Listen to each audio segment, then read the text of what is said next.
आने चैनल पे आपका स्वागत है और आप हिंदुवादा गढ़ से जिला परिषद के लिए निर्वाचित हुए हैं सर। तो यहाँ कौन सी बड़ी समस्या है, सबसे पहले उसका निवारण करने की कोशिश करेंगे सर। रस्तों की समस्या है, स्कूल बिल्डिंग की समस्या है, उसके बाद दवाखाना है, उसको 2 PSC है चंद्रवादे में, एक जेठान को है, एक यहाँ पे, ये सारा काम करना है अभी।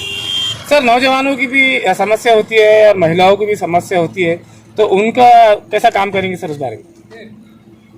अभी नौजवानों के लिए ऐसा डायरेक्ट ZP के तो कोई स्कीम नहीं रहता है, लेकिन अभी नया MIDC यहाँ पे हो रहा है, तो उसके वजह से यहाँ पे जो जो हो सकता है वो हम करेंगे।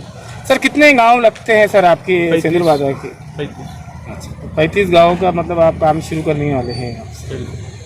और सर यहाँ की जनता का धन्यवाद कैसा प्रकट करेंगे सर आप? अभी हम सब गांव जाके मिल रहे हैं और काम करके ही उनका धन्यवाद देना है। आपका नाम बोलिए सर और गट का नाम बोलिए. कृष्णा पाटील डोनगावकर 44. स्वागत अभिनंदन आहे. आणि आपण पण पंचायत समितीतून निवडून आलेले आहे, सरांनी सांगितले आता. तर काय काय समस्या आहे सर त्याच्याबद्दल पूर्ण माहिती द्या. शेतकऱ्याची जी समस्या असते ते कामगारच्या समस्या सोडवण्याचा प्रयत्न करू आम्ही. आपण सर कितके मेंबर निवडून आलेले सर? आपले तुमच्या गटातून कितके मेंबर निवडून आले सर? ठीक आहे. काय काय नाव आहे त्यांचं, नाव सांगा ना.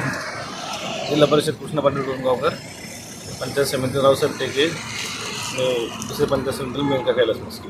सर सिंदूरवादीची जनतेचा आभार कसा प्रकट करणार? जनतेचा आभार प्रकट करत फिरतोय आम्ही. आम्ही स्वरूपात अजून ते शेतकऱ्याच्या कामं करून आभार प्रदर्शन करू. आपलं नाव सांगा. कैलास.